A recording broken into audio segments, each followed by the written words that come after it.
Good morning, first grade. We're going to try this the opposite way today to see if you can see my drawings better. I would love for you to be able to see that color pop out. So we'll try something different today. Well, I hope you enjoyed listening to the Peter Rabbit story and have fun telling that story back to your parents. And I'm curious if you know why he changed his name. And then what happened because of it. And he may have had a trick played on him, didn't he? So tell your parents all about that. Today, I'd like us to do a drawing from that story. And I would like us to do the scene where Peter Rabbit is chatting with Jerry Muskrat, and Jimmy Crow comes to talk to them. So we're going to draw them next to a pond. And I put my page wide man, horizontal, so that I could show Peter Rabbit here and Jerry Muskrat here at the edge. He'll be kind of in the water because muskrats love water. If you keep your eyes out when you're visiting ponds and rivers, you're very quiet, you too might see a muskrat. And then we'll have a low branch coming for Jimmy Crow to sit on. So I'll begin with my light brown. And I'm going to begin with Peter Rabbit. So let's give him a nice round body.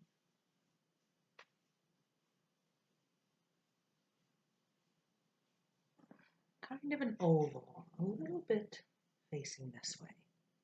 And then I'll again use the Mama Bear side to make another smaller oval for his head.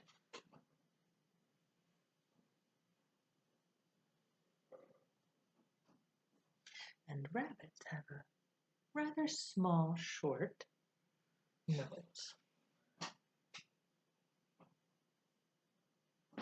It's not a longer nose like a horse or a dog. Rabbits and cats tend to have a little bit of a shorter nose. And then I'm going to show his long ears. And I'll have them pointed a little forward because he's listening to Jerry.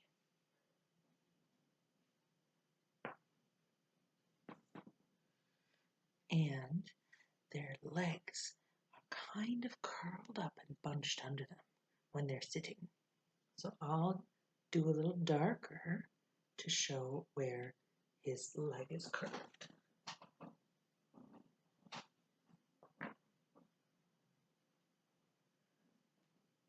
And then I'll put his front paws coming down.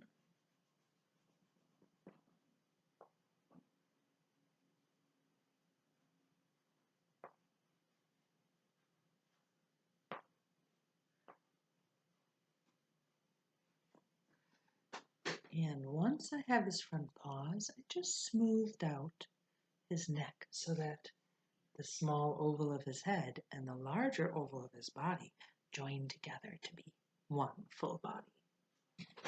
And then I'm going to show his legs, his back feet just poking out from underneath. And then rabbits, their eyes are much more on the side of their face. We humans look directly forward so we can look right at each other. But a rabbit's eye is more on the side of his head. And I wonder why. I wonder why they might want to see this way and that way at the same time. Maybe Reddy Fox has something to do with it.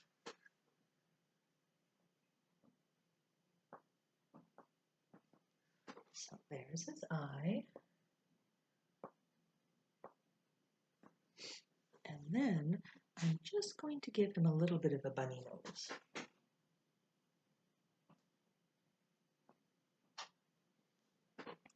Although I'm not sure Peter Rabbit would appreciate being called a bunny.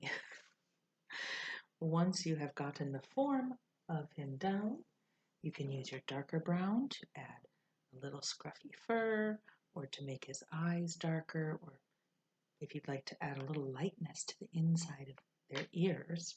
Sometimes a rabbit has a bit of lighter fur in their ear. Now, I'd like to draw Jimmy Muskrat. Jerry Muskrat. I should remember Jerry. I know somebody quite well with that same name. So Jerry Muskrat's going to be right here, and I'm going to form him with my light brown as well. But I'm definitely going to want to make him darker, because muskrats have quite dark fur. Not quite black, but a very rich dark brown, so you can layer those browns together. Now he is going to have a little smaller head, and his body is even more round. And I'm almost making his head an extension of the curve of his body. He doesn't have too much of a neck.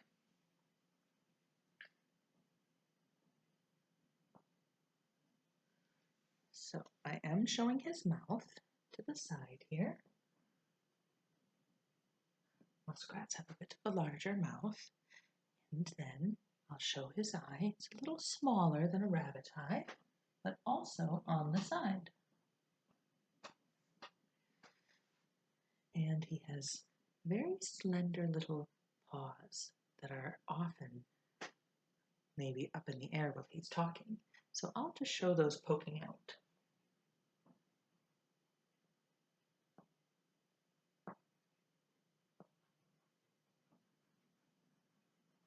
Maybe you want to show him putting his paw on a rock, or holding on to some cattails. And muskrats have just a little curved ear behind their eye. So here it goes.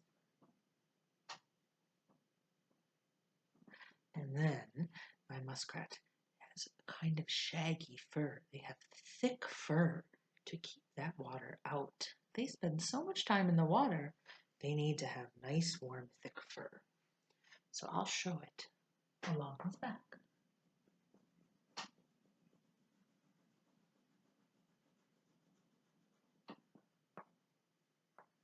And he too has a bit of a curve where his legs are. But I'm going to show his feet under the water, so I won't be showing his back feet. He's sitting in a very shallow edge of the pond. I do want to show his tail. And in fact, I almost forgot Peter's tail. He almost was named after this, wasn't he? And I'm going to draw it very, very light brown, because often a rabbit's tail is quite white. In fact, it's as white and fluffy as cotton.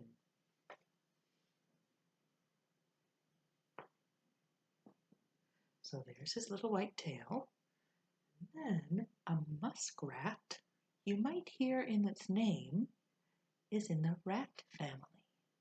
And so they have a long, thin tail, like a rat. And I'm just going to show it waving out of the water.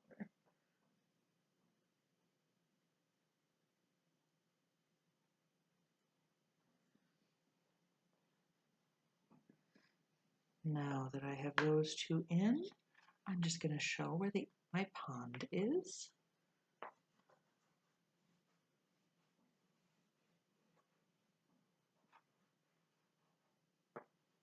Right there, some blue to show the edge of the pond. Then I'll have Peter Rabbit on some light grassy green.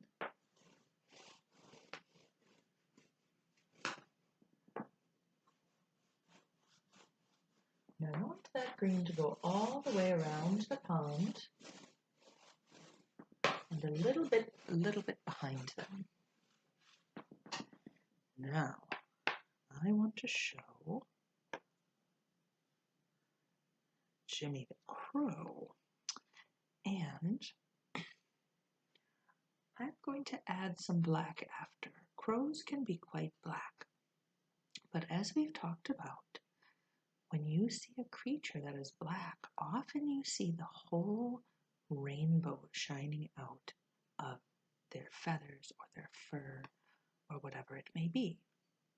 So I'm actually going to start with a red and show his body.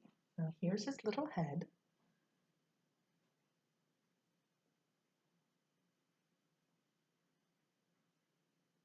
And then he has rather a long oval for a body. You see it's a little more long and slender. The rabbit's oval was more rounded. The muskrat was almost circular. And then the bird is a little bit smaller and longer of an oval. You may be able to see here.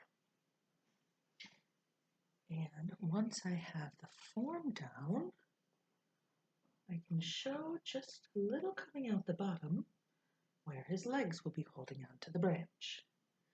Now that I have done red, I'm going to put green on top of the red.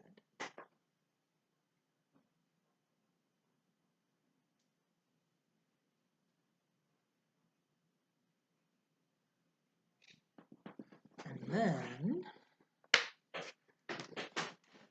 I'm going to add a little bit of purple.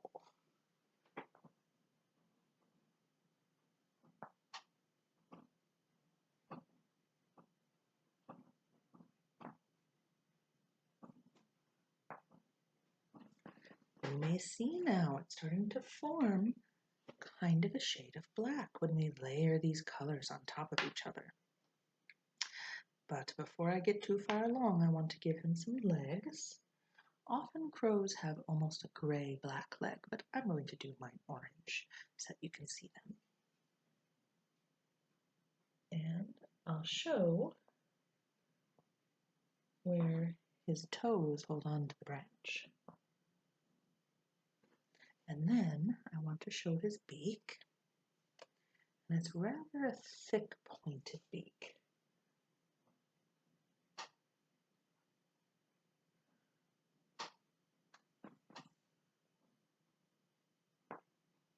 Like that. Now that I have his form down, I'm going to add his wings, and they'll just be stretching out behind him.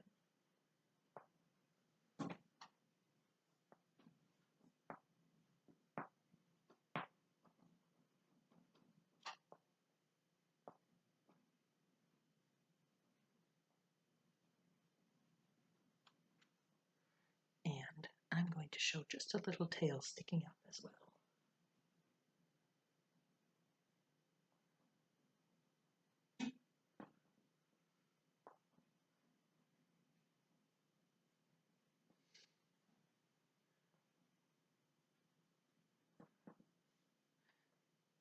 Now, I am going to take my black and very lightly go over my blend of rainbow colors.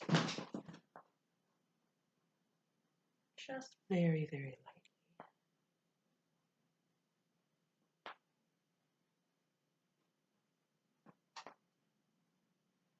Then it will look black, but it won't be so dark that you can't see the details. Because I want to show some of those feathers in his wing.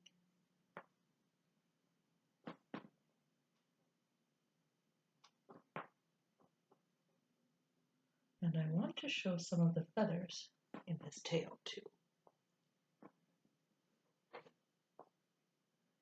So, make sure to connect his body and head.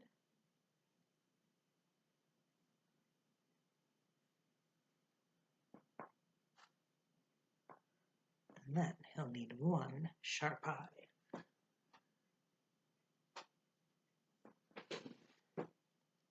Now that I have finished my crow, I'm going to take my dark brown, give him a branch to stand on.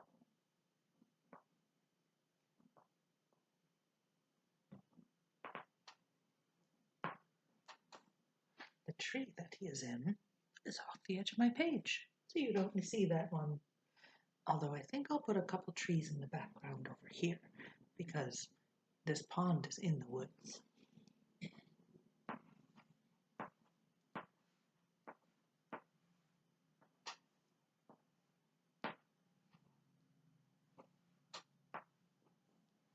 Just a couple trees, and then I'll bring my greens in to show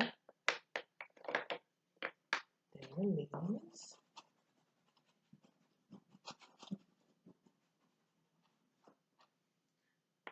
And another green.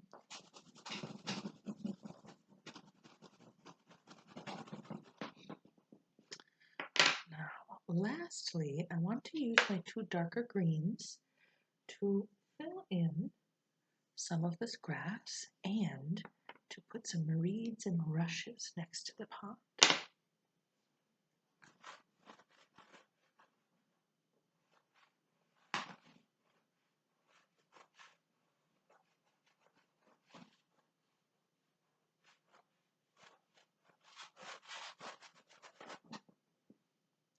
Now that I've added a bit more green,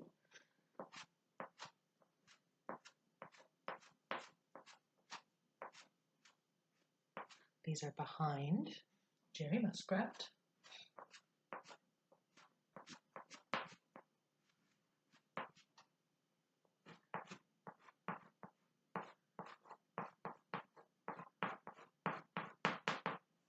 A couple in the front as well.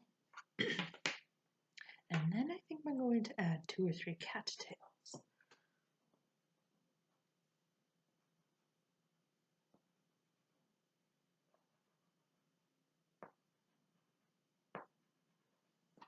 It's one of my favorite parts of going to visit a pond, especially in the summertime, is seeing those cattails. Taking my second green, my darker green, my blue green, and adding just a couple more cattails.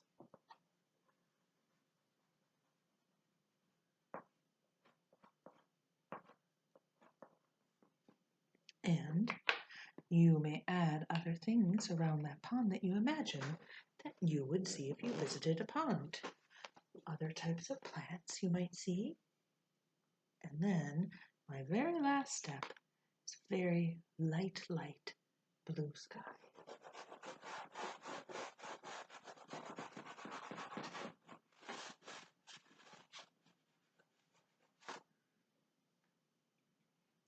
All right, there is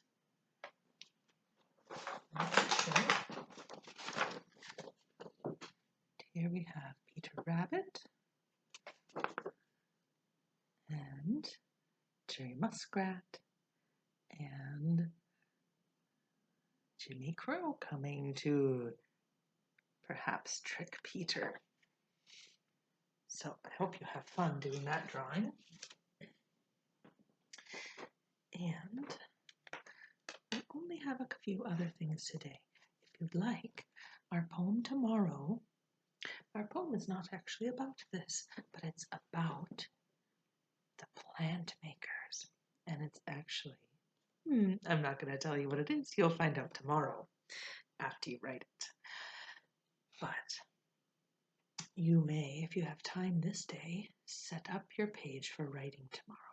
And again, I would like a border with your green, and I can even show you on the back of this. You can just take your mama bear side, go around each edge.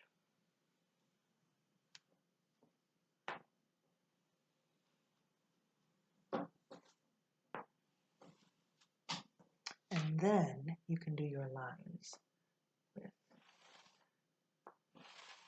alternating green and lemon yellow. And then you'll be all set to put your poem in tomorrow. Today, for your nature journal, you may choose what you would like to write about. So sharpen those noticing skills and take a walk or go sit outside for a while and find some quiet. Or just even while you're walking, just be quiet for a moment to see if you hear things. See what you might notice when everything is silent. It's hard, but I think it's worth it. So, I look forward to seeing what you are noticing. I've been hearing so many wonderful observations you are making, and I've seen quite a few very nice drawings. One thing I would like you to do, since we are studying nature, I would like you to bring some things from nature indoors, if you would like to. Now, in our classroom, on my nature table, I put treasures that we found from outdoors, and outside our classroom door, we had what I call a nature table, where when we find a treasure from nature, if it's okay to take it away, because sometimes things need to stay where they are, and they're more beautiful when we leave them growing where we found them. But sometimes we find a treasure that it's okay to bring indoors. So you may make a nature table at your house. Ask your parents where you can have just a little space. If you have a little cloth or some silk, or you can decorate a piece of paper beautifully, and then that can be a place to collect the treasures that I know you will find because you have such sharp eyes. So you can begin to put your collections there and have them indoors to notice those special things. Pine cones, nuts, special rocks, beautiful leaves. There are so many treasures outdoors. So, if you can, you may make yourself a nature table to bring just a little bit of that nature into your home. Some of you might already have one, and if you do, then take a little time to really beautify it and make sure that it has some space to add one or two new treasures. Well, there's also a fun game to play with your parents or whoever may be playing these games with you. It is called Sound Switcheroo. And you need to listen. More noticing. You need to listen and hear which sounds were switched. So if I said bud and bad, what would you say? What sound is switched for what? Bud, bad. So first of all, is it the beginning, the middle, or the end? It was the middle. And what was the first sound? And that was switched for an ah. So bud became bad. So there's a bunch of those that I've collected, and you can do that switcheroo and see what has been changed about those words. Have a wonderful rest of your day, and I'll see you tomorrow.